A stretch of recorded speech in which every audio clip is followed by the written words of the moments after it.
श्री कृष्ण द्वारा द्वैत वन में दुर्वासा के शाप से पांडवों की रक्षा, व्यास जी का अर्जुन को शक्र विद्या और पार्थिव पूजन की विधि बताकर तप के लिए सम्मति देना। तदंतर पार्वती के विवाह प्रसंग में हुए जटिल नर्तक तथा द्विज अवतारों की, फिर अश्वत्थामा अवतार की बात कहकर नंदीश्वर जी आगे कहते हैं, बुद्धिमान सनत कुमार जी, अब तुम पिनाकधारी भगवान शिव के किरात नामक अवतार का वर्णन सुनो। उस अवतार में उन्होंने मूक नामक दैत्य का वध और प्रसन्न होकर अर्जुन को वर प्रदान किया था। जब सुयोधन ने महाबली पांडवों को जुए में जीत लिया, तब वे सती साध्वी द्रौपदी के साथ द्वैत वन में चले आए। वहीं वे पांडव सूर्य द्वारा दी हुई बटलोई का आश्रय लेकर सुखपूर्वक अपना समय बिताने लगे। प्रियवर, उसी समय सुयोधन ने आदरपूर्वक मुनिवर दुर्वासा को छल करने के प्रयोजन से पांडवों के निकट जाने के लिए प्रेरित किया। तब महर्षि दुर्वासा अपने 10,000 शिष्यों के साथ आनंदपूर्वक वहां गए और पांडवों से मनोनुकूल भोजन की याचना की। तब उन सभी पांडवों ने उनकी प्रार्थना स्वीकार करके दुर्वासा आदि तपस्वी मुनियों को स्नान करने के लिए भेजा। मुनीश्वर, इधर अन्नाभाव के कारण वे सभी पांडव बड़े संकट में पड़ गए और मन ही मन प्राण त्याग देने का विचार करने लगे। तब द्रौपदी ने श्री कृष्ण का स्मरण किया।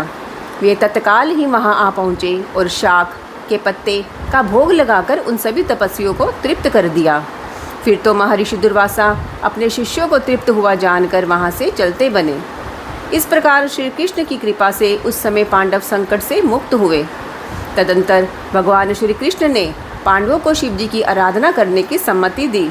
फिर व्यास जी ने भी आकर उन्हें शंकर के समाराधन का आदेश देते हुए कहा, शिव जी संपूर्ण दुखों का विनाश करने वाले हैं। वे भक्ति करने से थोड़े ही समय में प्रसन्न हो जाते हैं, इसलिए सभी लोगों को शंकर जी की सेवा करनी चाहिए। वे महेश्वर प्रसन्न होने पर भक्तों की सारी अभिलाषाएं पूर्ण कर देते हैं, यहाँ तक कि वे इस लोक में सारा भोग और परलोक में मोक्ष तक दे डालते हैं। यह बिल्कुल निश्चित बात है। इसलिए भक्ति मुक्ति रूपी फल की कामना वाले मनुष्यों को सदा शंभु की सेवा करनी चाहिए, क्योंकि भगवान शंकर साक्षात परम पुरुष दुष्टों के संहारक और सत्पुरुषों के आश्रय स्वरूप हैं। अब अर्जुन पहले दृढ़तापूर्वक शक्र विद्या का जप करे, तब इंद्र पहले परीक्षा लेंगे, पीछे संतुष्ट हो जाएंगे। प्रसन्न होने पर वे सर्वदा विघ्नों का नाश करते रहेंगे और फिर शिव जी का श्रेष्ठ मंत्र प्रदान करेंगे।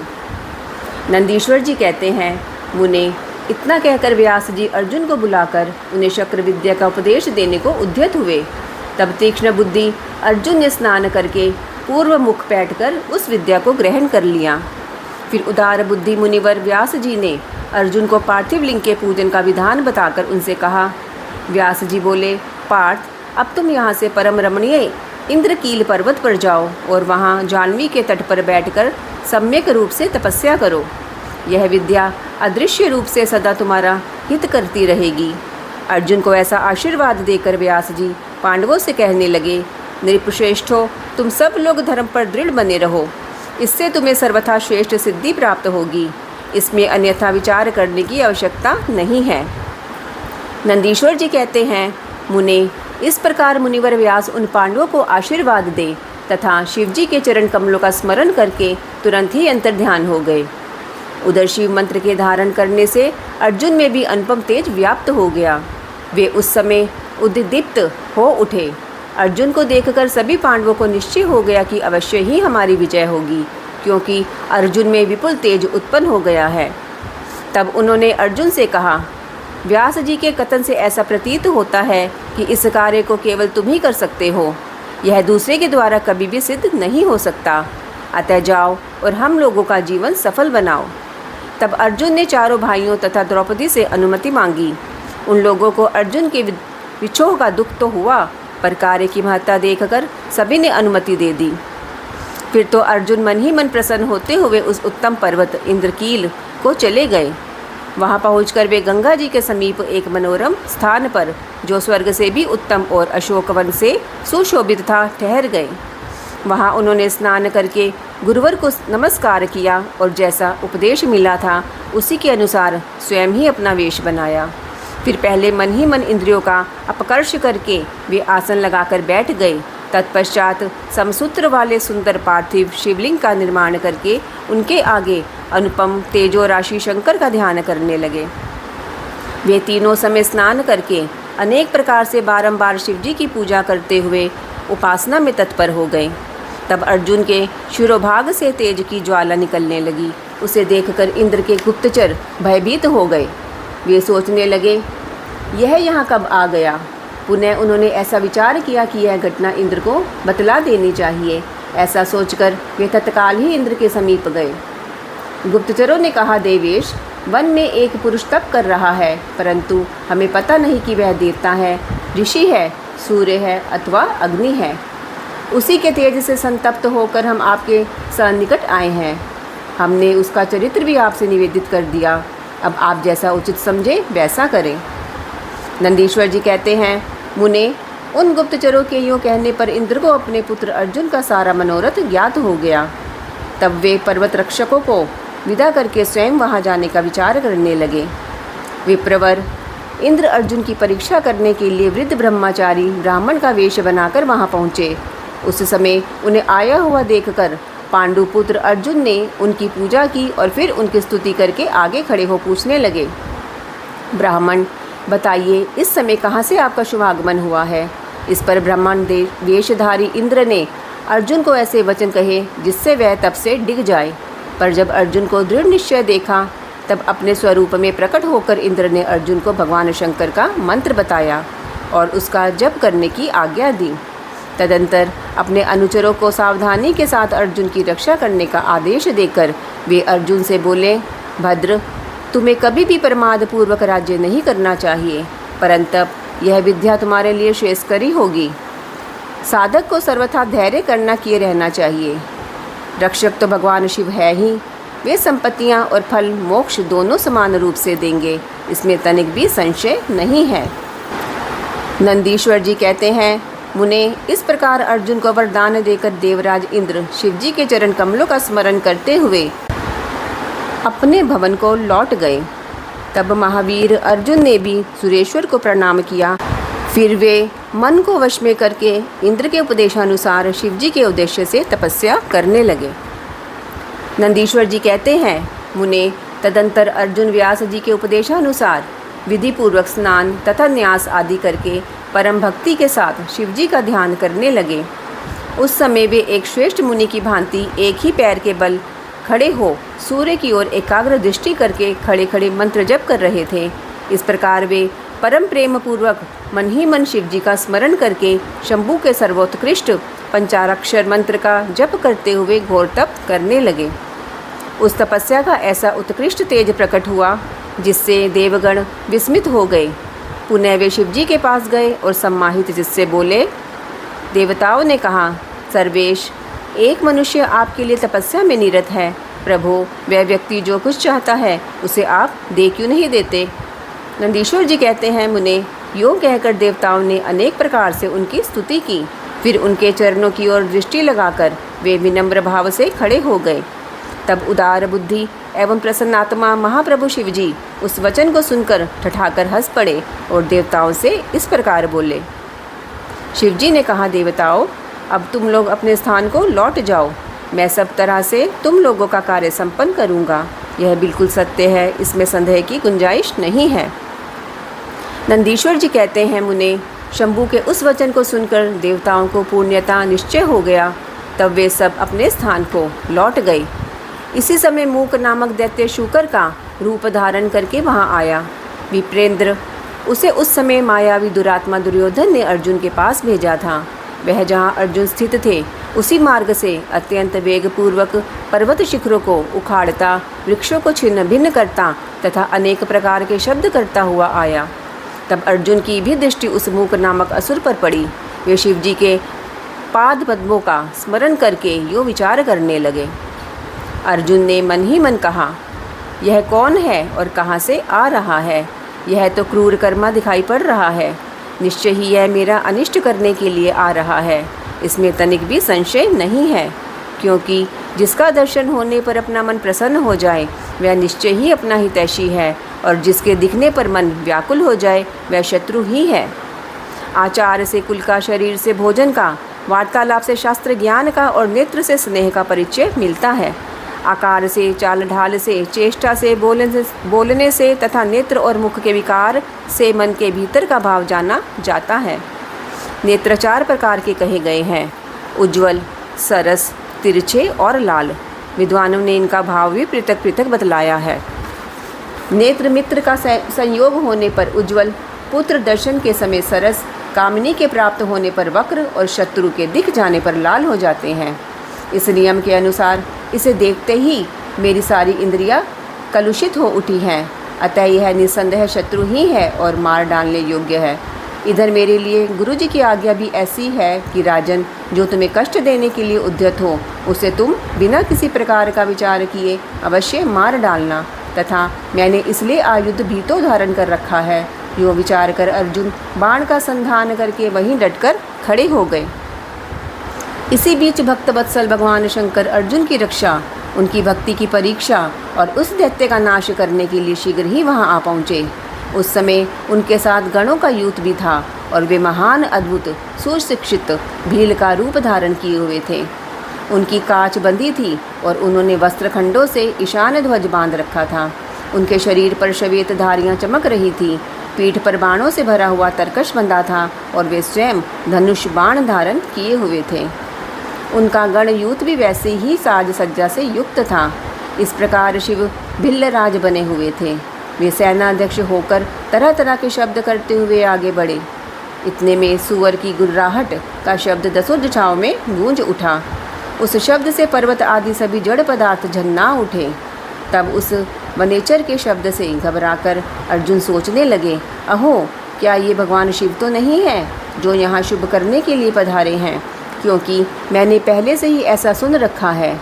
पुनः श्री कृष्ण और व्यास जी ने भी ऐसा ही कहा है तथा देवताओं ने भी बारंबार स्मरण करके ऐसी ही घोषणा की है कि शिव जी कल्याणकर्ता और सुखदाता हैं। वे मुक्ति प्रदान करने के कारण मुक्तिदाता कहे जाते हैं। उनका नाम स्मरण करने से मनुष्यों का निश्चय ही कल्याण होता है। जो लोग सर्वभाव से उनका भजन करते हैं उन्हें स्वप्न में भी दुख का दर्शन नहीं होता। यदि कदाचित कुछ दुख आ ही जाता है तो उसे कर्मजनित समझना चाहिए, सो भी बहुत की आशंका होने पर भी थोड़ा होता है, अथवा उसे विशेष रूप से प्रारब्ध का ही दोष मानना चाहिए, अथवा कभी कभी भगवान शंकर अपनी इच्छा से थोड़ा सा अधिक दुख भुगता कर फिर निस्संदेह उसे दूर कर देते हैं। वे विष को अमृत और अमृत को विष बना देते हैं। यों जैसी उनकी इच्छा होती है वैसा वे करते हैं। भला उन समर्थक को कौन मना कर सकता है। अन्य प्राचीन भक्तों की भी ऐसी ही धारणा थी। अतः भावी भक्तों को सदा इसी विचार पर अपने मन को स्थिर रखना चाहिए। लक्ष्मी रहे अथवा चली जाए, मृत्यु आंखों के सामने ही क्यों ना उपस्थित हो जाए, लोग निंदा करें अथवा प्रशंसा, परंतु शिव भक्ति से दुखों का विनाश होता ही है। शंकर अपने भक्तों को चाहे वे पापी हो या पुण्यात्मा सदा सुख देते हैं। यदि कभी वे परीक्षा के लिए भक्त को कष्ट में डाल देते हैं तो अंत में दयालु स्वभाव होने के कारण वे ही उसके सुखदाता भी होते हैं। फिर तो वह भक्त उसी प्रकार निर्मल हो जाता है जैसे आग में तपाया हुआ सोना शुद्ध हो जाता है। इसी तरह की बातें पहले भी मुनियों के मुख से सुन रखी है, अतः मैं शिव जी का भजन करके उसी से उत्तम सुख प्राप्त करूँगा। अर्जुन यो विचार कर ही रहे थे, तब तक बाण का लक्ष्यभूत वह सुअर वहाँ आ पहुँचा। उधर शिव जी भी उस सुअर के पीछे लगे हुए दिख पड़े। उस समय उन दोनों के मध्य में वह शुकर अद्भुत शिखर सा दिख रहा था। उसकी बड़ी महिमा भी कही गई है। तब भक्तवत्सल भगवान शंकर अर्जुन की रक्षा के लिए बड़े वेग से आगे बढ़े। इसी समय उन दोनों ने उस शुकर पर बाण चलाया। शिव जी के बाण का लक्ष्य उसका पुच्छ भाग था और अर्जुन ने उसके मुख को अपना निशाना बनाया था। शिव जी का बाण उसके पुच्छ भाग से प्रवेश करके मुख के रास्ते निकल गया और शीघ्र ही भूमि में विलीन हो गया, तथा अर्जुन का बाण उसके पिछले भाग से निकलकर बगल में ही गिर पड़ा। तब वह शुकर रूपधारी दैत्य उसी क्षण मरकर भूतल पर गिर पड़ा। उस समय देवताओं को महान हर्ष प्राप्त हुआ। उन्होंने पहले तो जय जयकार करते हुए पुष्पों की वृष्टि की, फिर वे बारंबार नमस्कार करके स्तुति करने लगे। उस समय उन दोनों ने दैत्य के उस क्रूर रूप की ओर दृष्टिपात किया। उसे देखकर शिवजी का मन संतुष्ट हो गया और अर्जुन को महान सुख प्राप्त हुआ। तत्पश्चात अर्जुन मन ही मन विशेष रूप से सुख का अनुभव करते हुए कहने लगे, अहो, यह श्रेष्ठ दैत्य परम अद्भुत रूप धारण करके मुझे मारने के लिए ही आया था, परंतु शिवजी ने ही मेरी रक्षा की है। निस्संदेह उन परमेश्वर ने ही आज इसे मारने के लिए मेरी बुद्धि को प्रेरित किया है। ऐसा विचार कर अर्जुन ने शिवा नाम संकीर्तन किया और फिर बारंबार उनके चरणों में प्रणाम करके उनकी स्तुति की। नंदीश्वर जी कहते हैं, महाज्ञानी सनत कुमार जी, अब परमात्मा शिव की उस लीला को श्रवण करो जो भक्त वत्सलता से युक्त तथा उनकी दृढ़ता से भरी हुई है। तदंतर शिवजी ने उस बाण को लाने के लिए तुरंत ही अपने अनुचर को भेजा। उधर अर्जुन भी उसी निमित्त वहां आए। इस प्रकार एक ही समय में रुद्रानुचर तथा अर्जुन दोनों बाण उठाने के लिए वहां पहुँचे। तब अर्जुन ने उसे डरा धमकाकर अपना बाण उठा लिया। यह देखकर उस अनुचर ने कहा, ऋषिस्तम, आप क्यों इस बाण को ले रहे हैं? यह हमारा सहायक है, इसे छोड़ दीजिए। भिल्लराज के उस अनुचर द्वारा यूँ कहे जाने पर मुनिश्रेष्ठ अर्जुन ने शंकर जी का स्मरण किया और इस प्रकार कहा। अर्जुन बोले, वनेचर, तू बड़ा मूर्ख है, तू बिना समझे बूझे क्या बक रहा है? इस बाण को तो मैंने अभी अभी छोड़ा है, फिर यह तेरा कैसे? इसकी धारियों तथा पिच्छों पर मेरा ही नाम अंकित है, फिर यह तेरा कैसे हो गया? ठीक है, तेरा कुटिल स्वभाव छूटना कठिन है। नंदीश्वर कहते हैं, मुने, अर्जुन का वह कथन सुनकर भिल्ल रूपी गणेश्वर को हंसी आ गई। तब वह ऋषि रूप में वर्तमान अर्जुन को यूँ उत्तर देते हुए बोला, रे तापस, सुन, जान पड़ता है तू तपस्या नहीं कर रहा है, केवल तेरा वेश ही तपस्वी का है, क्योंकि सच्चा तपस्वी छल कपट नहीं करता। भला जो मनुष्य तपस्या में निरत होगा वह कैसे मिथ्या भाषण करेगा एवं कैसे छल करेगा? अरे तू मुझे अकेला मत समझ, तुझे ज्ञात होना चाहिए कि मैं एक सेना का अधिपति हूँ। हमारे स्वामी बहुत से वनचारी भीलों के साथ वहाँ बैठे हैं। वे विग्रह तथा अनुग्रह करने में सर्वथा समर्थ है। यह बाण जिसे तूने अभी उठा लिया है उन्हीं का है। यह बाण कभी तेरे पास टिक नहीं सकेगा। तापस, तू क्यों अपनी तपस्या का फल नष्ट करना चाहता है? मैंने तो ऐसा सुन रखा है कि चोरी करने से, छल पूर्वक किसी को कष्ट पहुँचाने से, विस्मय करने से तथा सत्य का त्याग करने से प्राणी का तप क्षीण हो जाता है। यह बिल्कुल सत्य है। ऐसी दशा में तुझे अब तप का फल कैसे प्राप्त होगा? उस बाण को ले लेने से तू तप से च्युत तथा कृतघ्न हो जाएगा, क्योंकि निश्चय ही यह मेरे स्वामी का बाण है और तेरी रक्षा के लिए ही उन्होंने इसे छोड़ा था। इस बाण से तो उन्होंने शत्रु को मार ही डाला और फिर बाण को भी सुरक्षित रखा। तू तो महान कृतघ्न तथा तपस्या में अमंगल करने वाला है। जब तू सत्य नहीं बोल रहा है तब फिर इस तप से सिद्धि की अभिलाषा कैसे करता है? अथवा यदि तुझे बाण से ही प्रयोजन है तो मेरे स्वामी से मांग ले, वे स्वयं इस प्रकार के बहुत से बाण तुझे दे सकते हैं। मेरे स्वामी आज यहाँ वर्तमान है, तू उनसे क्यों नहीं याचना करता? तू जो उपकार का परित्याग करके अपकार करना चाहता है तथा अभी अभी कर रहा है, यह तेरे लिए उचित नहीं है। तू चपलता छोड़ दे। इस पर कुपित होकर अर्जुन ने उससे कई बातें कहीं। दोनों में बड़ा विवाद हुआ। अंत में अर्जुन ने कहा, वनचारी भील, मेरी सार बात सुन ले। जिस समय तेरा स्वामी आएगा उस समय मैं उसका फल चखाऊंगा। तेरे साथ युद्ध करना तो मुझे शोभा नहीं देता, अतः मैं तेरे स्वामी के साथ ही लोहा लूँगा, क्योंकि सिंह और गीदड़ का युद्ध उपहासास्पद ही माना जाता है। भील, तूने मेरी बात तो सुन ही ली, अब तू मेरे महान बल को भी देखेगा। जा, अपने स्वामी के पास लौट जा, अथवा जैसी तेरी इच्छा हो वैसा कर। नंदीश्वर जी कहते हैं, मुने, अर्जुन के यो कहने पर वह भील जहाँ शिवावतार सेनापति की रात विराजमान थे वहाँ गया और उन भीलराज से अर्जुन का सारा वचन विस्तार पूर्वक कह सुनाया। उसकी बात सुनकर उन किरातेश्वर को महान हर्ष हुआ। तब भील रूपधारी भगवान शंकर अपनी सेना के साथ वहाँ गए। उधर पांडुपुत्र अर्जुन ने भी जब किरात की उस सेना को देखा तब वे भी धनुष बाण ले सामने आकर डट गए। तदंतर किरात ने पुनः उस दूत को भेजा और उसके द्वारा भरतवंशी महात्मा अर्जुन से यो कहलवाया। किरात ने कहा, तपस्विन, तनिक इस सेना की ओर तो दृष्टिपात करो। अरे अब तुम बाण छोड़कर जल्दी भाग जाओ, क्यों तुम इस समय एक सामान्य काम के लिए प्राण गंवाना चाहते हो? तुम्हारे भाई दुख से पीड़ित हैं, स्त्री तो उनसे भी बढ़कर दुखी है। मेरा तो ऐसा विचार है कि ऐसा करने से पृथ्वी भी तुम्हारे हाथ से चली जाएगी। नंदीश्वर जी कहते हैं, मुने, जब अर्जुन की सब तरह से रक्षा करने के लिए किरात रूपधारी परमेश्वर शंभु ने उनकी भक्ति की दृढ़ता की परीक्षा के निमित्त ऐसी बात कही, तब वह शिवदूत उसी समय अर्जुन के पास पहुंचा और उसने वह सारा वृतांत उनसे विस्तार पूर्वक कह सुनाया। उसकी बात सुनकर अर्जुन ने उस समागत दूत से पुनः कहा, दूत, तुम जाकर अपने सेनापति से कहो कि तुम्हारे कथनानुसार करने से सारी बातें विपरीत हो जाएंगी। यदि मैं तुम्हें अपना बाण दे देता हूँ तो निस्संदेह मैं अपने कुल को दूषित करने वाला सिद्ध हो जाऊँगा। इसलिए भले ही मेरे भाई दुखार्त हो जाएं तथा मेरी सारी विद्याएं निष्फल हो जाएं, परंतु तुम आओ तो सही। मैंने ऐसा कभी नहीं सुना है कि कहीं सिंह गीदड़ से डर गया हो। इसी प्रकार राजा क्षत्रिय कभी भी वनेचर से भयभीत नहीं हो सकता। नंदीश्वर जी कहते हैं, मुने, अर्जुन के यूँ कहने पर वह दूत पुनः अपने स्वामी के पास लौट गया और उसने अर्जुन की कही हुई सारी बातें उनके सामने विशेष रूप से निवेदन कर दी। उन्हें सुनकर किरात वेशधारी सेना नायक महादेव जी अपनी सेना के साथ अर्जुन के सम्मुख आए।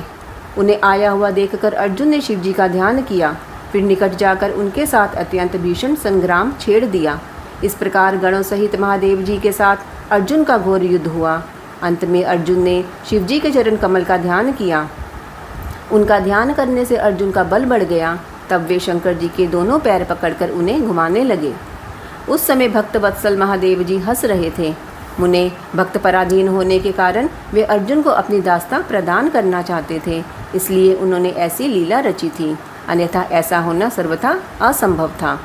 तत्पश्चात शंकर जी ने भक्त परवशता के कारण मुस्कुराकर वहीं अपना सौम्य एवं अद्भुत रूप सहसा प्रकट कर दिया।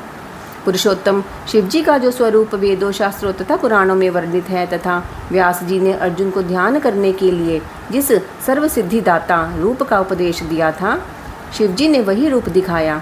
तब ध्यान द्वारा प्राप्त होने वाले शिव जी के उस सुंदर रूप को देखकर अर्जुन को महान विस्मय हुआ। फिर वे लज्जित होकर स्वयं पश्चाताप करने लगे। अहो, जिनको मैंने प्रमुख रूप से वर्ण किया है, वे त्रिलोकी के अधीश्वर कल्याणकर्ता साक्षात स्वयं शिव तो ये ही है। हाय, इस समय मैंने यह क्या कर डाला। अहो, भगवान शिव की माया बड़ी बलवती है, वह बड़े बड़े मायावियों को भी मोह में डाल देती है। फिर मेरी तो बिसात ही क्या है। उन्हीं प्रभु ने अपने रूप को छिपाकर यह कौन सी लीला रची है। मैं तो उनके द्वारा छला गया। इस प्रकार अपनी बुद्धि से भलीभांति विचार करके अर्जुन ने प्रेम पूर्वक हाथ जोड़ एवं मस्तक झुकाकर भगवान शिव को प्रणाम किया। फिर खिन्न मन से यो कहा। अर्जुन बोले, देवादिदेव महादेव, आप तो बड़े कृपालु तथा भक्तों के कल्याण करता है। सर्वेश, आपको मेरा अपराध क्षमा कर देना चाहिए। इस समय आपने अपने रूप को छिपाकर यह कौन सा खेल किया है। आपने तो मुझे छल लिया। प्रभु, आप स्वामी के साथ युद्ध करने वाले मुझको धिक्कार है। नंदीश्वर जी कहते हैं, मुने, इस प्रकार पांडुपुत्र अर्जुन को महान पश्चाताप हुआ। तत्पश्चात वे शीघ्र ही महाप्रभु शंकर जी के चरणों में लौट गए। यह देखकर भक्तवत्सल महेश्वर का चित्त प्रसन्न हो गया। तब वे अर्जुन को अनेकों प्रकार से आश्वासन देकर यूँ बोले। शंकर जी ने कहा, पार्थ, तुम तो मेरे परम भक्त हो, अतः खेद ना करो। यह तो मैंने आज तुम्हारी परीक्षा लेने के लिए ऐसी लीला रची थी, इसलिए तुम शोक त्याग दो। नंदीश्वर जी कहते हैं, मुने, यूँ कहकर भगवान शिव ने अपने दोनों हाथों से पकड़कर अर्जुन को उठा लिया और अपने तथा गणों के समक्ष उनकी लाज का निवारण किया। फिर भक्तवत्सल भगवान शंकर वीरों में मान्य पांडुपुत्र अर्जुन को सब तरह से हर्ष प्रदान करते हुए प्रेम पूर्वक बोले। शिव जी ने कहा, पांडवों में श्रेष्ठ अर्जुन, मैं तुम पर परम प्रसन्न हूँ, अतः अब तुम वर मांगो। इस समय तुमने जो मुझ पर प्रहार एवं आघात किया है, उसे मैंने अपनी पूजा मान लिया है। साथ ही यह सब तो मैंने अपनी इच्छा से किया है, इसमें तुम्हारा अपराध ही क्या है। अतः तुम्हारी जो लालसा हो वह मांग लो, क्योंकि मेरे पास कोई भी ऐसी वस्तु नहीं है जो तुम्हारे लिए अदेय हो। यह जो कुछ हुआ है वह शत्रुओं में तुम्हारे यश और राज्य की स्थापना के लिए अच्छा ही हुआ है। तुम्हें इसका दुख नहीं मनाना चाहिए। अब तुम अपनी सारी घबराहट छोड़ दो। नंदीश्वर जी कहते हैं, मुने, भगवान शंकर के यो कहने पर अर्जुन भक्तिपूर्वक सावधानी से खड़े होकर शंकर जी से बोले। अर्जुन ने कहा, शंभो, आप तो बड़े उत्तम स्वामी हैं। आपको भक्त बहुत प्रिय हैं। देव भला मैं आपकी करुणा का क्या वर्णन कर सकता हूँ। सदाशिव आप तो बड़े कृपालु हैं। यूँ कहकर अर्जुन ने महाप्रभु शंकर की सद्वभक्ति युक्त एवं वेद सम्मत स्तुति आरंभ की। अर्जुन बोले, आप देवादिदेव को नमस्कार है। कैलाशवासिन आपको प्रणाम है। सदाशिव आपको अभिवादन है। पंचमुख परमेश्वर आपको मैं सिर झुकाता हूँ। आप जटाधारी तथा 3 नेत्रों से विभूषित हैं। आपको बारंबार नमस्कार है। आप प्रसन्न रूप वाले तथा सहस्त्रों मुखों से युक्त हैं। आपको प्रणाम है। नीलकंठ आपको मेरा नमस्कार प्राप्त हो। मैं सद्योजात को अभिवादन करता हूँ। वामांक में गिरिजा को धारण करने वाले वृषभध्वज आपको प्रणाम है। 10 भुजाधारी आप परमात्मा को पुनः पुनः अभिवादन है। आपके हाथों में डमरू और कपाल शोभा पाते हैं तथा आप मुंडों की माला धारण करते हैं। आपको नमस्कार है। आपका श्री विग्रह शुद्ध स्फटिक तथा निर्मल कर्पूर के समान गौरवर्ण का है। हाथ में पिनाक सुशोभित है तथा आप उत्तम त्रिशूल धारण किए हुए हैं। आपको प्रणाम है। गंगाधर आप व्याघ्र चर्म का उत्तरीय और गज चर्म का वस्त्र लपेटने वाले हैं। आपके अंगों में नाग लिपटे रहते हैं। आपको बारंबार अभिवादन है। सुंदर लाल लाल चरणों वाले आपको नमस्कार है। नंदी आदि गण द्वारा सेवित आप गणनायक को प्रणाम है। जो गणेश स्वरूप है, कार्तिकेय जिनके अनुगामी हैं, जो भक्तों को भक्ति और मुक्ति प्रदान करने वाले हैं, उन आपको पुनः पुनः नमस्कार है। आप निर्गुण सगुण रूप रहित रूपवान कलायुक्त तथा निष्कल हैं। आपको मैं बारंबार सिर झुकाता हूँ। जिन्होंने मुझ पर अनुग्रह करने के लिए किरात वेश धारण किया है, जो वीरों के साथ युद्ध करने के प्रेमी तथा नाना प्रकार की लीलाएं करने वाले हैं, उन महेश्वर को प्रणाम है। जगत में जो कुछ भी रूप दृष्टिगोचर हो रहा है, वह सब आपका ही तेज कहा जाता है। आप चिद्रूप है और अन्वय भेद से त्रिलोकी में रमण कर रहे हैं। जैसे धूलि कणों की आकाश में उदय हुई तारकाओं की तथा बरसते हुए जल की बूंदों की गणना नहीं की जा सकती, उसी प्रकार आपके गुणों की भी संख्या नहीं है। नाथ, आपके गुणों की गणना करने में तो वेद भी समर्थ नहीं है। मैं तो एक मंदबुद्धि व्यक्ति हूँ, फिर मैं उनका वर्णन कैसे कर सकता हूँ। महेशान, आप जो कोई भी हो, आपको मेरा नमस्कार है। महेश्वर, आप मेरे स्वामी हैं और मैं आपका दास हूँ, अतः आपको मुझ पर कृपा करनी चाहिए। नंदीश्वर जी कहते हैं, मुने, अर्जुन द्वारा किए गए इस सत्वन को सुनकर भगवान शंकर का मन परम प्रसन्न हो गया। तब वे हंसते हुए पुनः अर्जुन से बोले। शंकर जी ने कहा, वत्स, अब अधिक कहने से क्या लाभ। तुम मेरी बात सुनो और अपना अभिष्ट वर मांग लो। इस समय तुम जो कुछ कहोगे वह सब मैं तुम्हें प्रदान करूँगा। नंदीश्वर जी कहते हैं, महर्षि, शंकर जी के यो कहने पर अर्जुन ने हाथ जोड़कर नतमस्तक हो सदाशिव को प्रणाम किया और फिर प्रेम पूर्वक गदगद वाणी में कहना आरंभ किया। अर्जुन ने कहा, विभो, आप तो स्वयं ही अंतर्यामी रूप में सबके अंदर विराजमान है, अतः घट घट की जानने वाले हैं। ऐसी दशा में मैं क्या कहूँ, तथापि मैं जो कुछ कहता हूँ उसे आप सुनिए। भगवान, मुझ पर शत्रुओं द्वारा जो संकट प्राप्त हुआ था वह तो आपके दर्शन से ही विनिष्ट हो गया। अब जिस प्रकार मुझे इस लोक की परासिद्धि प्राप्त हो सके वैसी कृपा कीजिए। नंदीश्वर जी कहते हैं, मुने, इतना कहकर अर्जुन ने भक्तवत्सल भगवान शंकर को नमस्कार किया और फिर वे हाथ जोड़कर मस्तक झुकाए हुए उनके निकट खड़े हो गए। जब स्वामी शिव जी को यह ज्ञात हो गया कि यह पांडुपुत्र अर्जुन मेरा अनन्य भक्त है, तब वे भी परम प्रसन्न हुए। फिर उन महेश्वर ने अपने पाशुपत नामक अस्त्र को, जो सर्वथा समस्त प्राणियों के लिए दुर्जय है, अर्जुन को दे दिया और इस प्रकार कहा। शिवजी बोले, वत्स, मैंने तुम्हें अपना महान अस्त्र दे दिया। इसे धारण करने से अब तुम समस्त शत्रुओं के लिए अजय हो जाओगे। जाओ, विजय लाभ करो। साथ ही मैं श्री कृष्ण से भी कहूँगा, वे तुम्हारी सहायता करेंगे, क्योंकि श्री कृष्ण मेरे आत्मस्वरूप भक्त और मेरा कार्य करने वाले हैं। भारत, मेरे प्रभाव से तुम निष्कंटक राज्य भोगो और अपने भाई युधिष्ठिर से सर्वदा नाना प्रकार के धर्म कार्य कराते रहो। नंदीश्वर जी कहते हैं, मुने, यों कहकर शंकर जी ने अर्जुन के मस्तक पर अपना कर कमल रख दिया और अर्जुन द्वारा पूजित हो वे शीघ्र ही अंतर्ध्यान हो गए। इस प्रकार भगवान शंकर से वरदान और अस्त्र पाकर अर्जुन का मन प्रसन्न हो गया। तब वे अपने मुख्य गुरु शिव का भक्तिपूर्वक स्मरण करते हुए अपने आश्रम को लौट गए। वहाँ अर्जुन से मिलकर सभी भाइयों को ऐसा आनंद प्राप्त हुआ मानो मृतक शरीर में प्राण का संचार हो गया हो। उत्तम व्रत का पालन करने वाली द्रौपदी को अत्यंत सुख मिला। जब उन पांडवों को यह ज्ञात हुआ कि शिवजी परम संतुष्ट हो गए हैं, तब उनके हर्ष का पार नहीं रहा। उन्हें उस संपूर्ण वृतांत के सुनने से तृप्ति ही नहीं होती थी। उस समय उस आश्रम में महामनस्वी पांडवों का भला करने के लिए चंदन युक्त पुष्पों की वृष्टि होने लगी। तब उन्होंने हर्षपूर्वक संपत्तिदाता तथा कल्याणकर्ता शिव को नमस्कार किया और 13 वर्ष की अवधि को समाप्त हुई जानकर यह निश्चय किया कि वह अवश्य भी हमारी विजय होगी। इसी अवसर पर जब श्री कृष्ण को पता चला कि अर्जुन लौटकर आ गए हैं, तब यह समाचार सुनकर उन्हें बड़ा सुख मिला और वे अर्जुन से मिलने के लिए वहां पधारे तथा कहने लगे कि इसलिए मैंने कहा था कि शंकर जी के संपूर्ण कष्टों का विनाश करने वाले हैं। मैं नित्य उनकी सेवा करता हूँ, अतः आप लोग भी उनकी सेवा करें।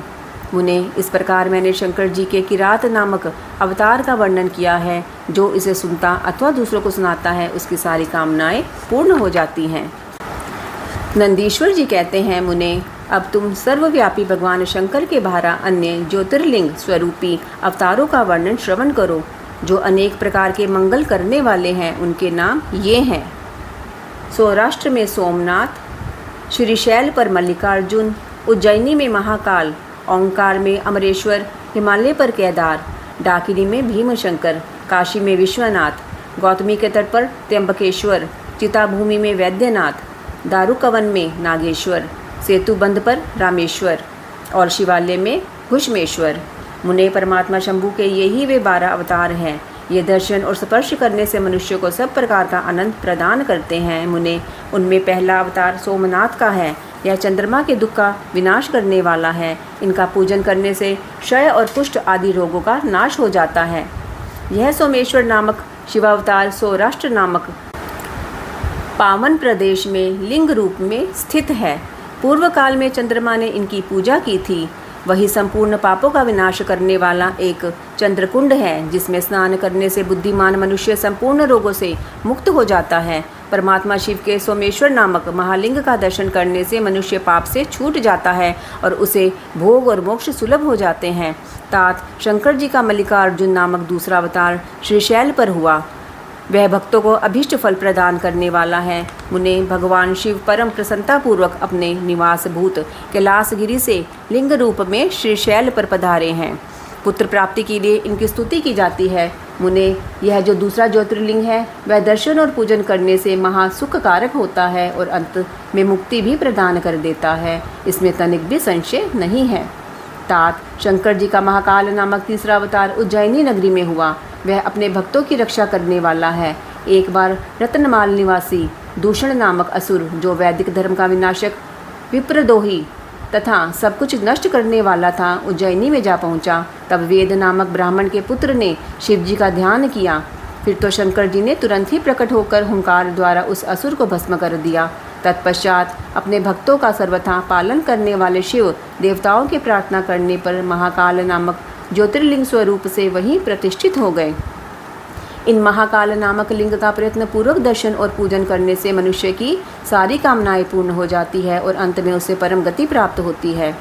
परम आत्मबल से संपन्न परमेश्वर शंभु ने भक्तों को अभिष्ट फल प्रदान करने वाला ओंकार नामक चौथा अवतार धारण किया। मुने, विंध्यागिरी ने भक्तिपूर्वक विधि विधान से शिवजी का पार्थिव लिंग स्थापित किया। उसी लिंग से विंध्या का मनोरथ पूर्ण करने वाले महादेव प्रकट हुए। तब देवताओं के प्रार्थना करने पर भुक्ति मुक्ति के प्रदाता भक्तवत्सल लिंग रूपी शंकर वहाँ 2 रूपों में विभक्त हो गए। मुनीश्वर उनमें एक भाग ओंकार में ओंकारेश्वर नामक उत्तम लिंग के रूप में प्रतिष्ठित हुआ और दूसरा पार्थिव लिंग परमेश्वर नाम से प्रसिद्ध हुआ। मुने, इन दोनों में जिस किसी का भी दर्शन पूजन किया जाए, उसे भक्तों की अभिलाषा पूर्ण करने वाला समझना चाहिए। महामुने, इस प्रकार मैंने तुम्हें इन दोनों महादिव्य ज्योतिर्लिंगों का वर्णन सुना दिया। परमात्मा शिव के 5वें अवतार का नाम है केदारेश। वह केदार में ज्योतिर्लिंग रूप से स्थित है। मुने, वहाँ श्रीहरि के जो नर नारायण नामक अवतार हैं, उनके प्रार्थना करने पर शिवजी हिमगिरी के केदार शिखर पर स्थित हो गए। वे दोनों इस केदार शिवर लिंग की नित्य पूजा करते हैं। वहाँ शंभु दर्शन और पूजन करने वाले भक्तों को अभिष्ट प्रदान करते हैं। तात सर्वेश्वर होते हुए भी शिव इस खंड के विशेष रूप से स्वामी है। शिव जी का यह अवतार संपूर्ण अभिष्टों को प्रदान करने वाला है। महाप्रभु शंभु के छठे अवतार का नाम भीमशंकर है। इस अवतार में उन्होंने बड़ी बड़ी लीलाएं की हैं और भीमासुर का विनाश किया है। कामरूप देश के अधिपति राजा सुदक्षिण शिवजी के भक्त थे। भीमासुर उन्हें पीड़ित कर रहा था। तब शंकर जी ने अपने भक्त को दुख देने वाले उस अद्भुत असुर का वध करके उनकी रक्षा की। फिर राजा सुदक्षिण के प्रार्थना करने पर स्वयं शंकर जी डाकनी में भीमशंकर नामक ज्योतिर्लिंग स्वरूप से स्थित हो गए। मुने, जो समस्त ब्रह्मांड स्वरूप तथा भोग मोक्ष का प्रदाता है, वह विश्वेश्वर नामक 7वां अवतार काशी में हुआ। मुक्तिदाता सिद्ध स्वरूप स्वयं भगवान शंकर अपनी पूरी काशी में ज्योतिर्लिंग रूप में स्थित हैं। विष्णु आदि सभी देवता के लासपति शिव और भैरव नित्य उनकी पूजा करते हैं। जो काशी विश्वनाथ के भक्त हैं और नित्य उनके नामों का जप करते रहते हैं, वे कर्मों से निर्लिप्त होकर कैवल्य पद के भागी होते हैं। चंद्रशेखर शिवजी का जो त्र्यंबक नामक 8वां अवतार है, वह गौतम ऋषि के प्रार्थना करने पर गौतमी नदी के तट पर प्रकट हुआ था। गौतम की प्रार्थना से उन मुनि को प्रसन्न करने के लिए शंकर जी प्रेम पूर्वक ज्योतिर्लिंग स्वरूप से वहां अचल होकर स्थित हो गए।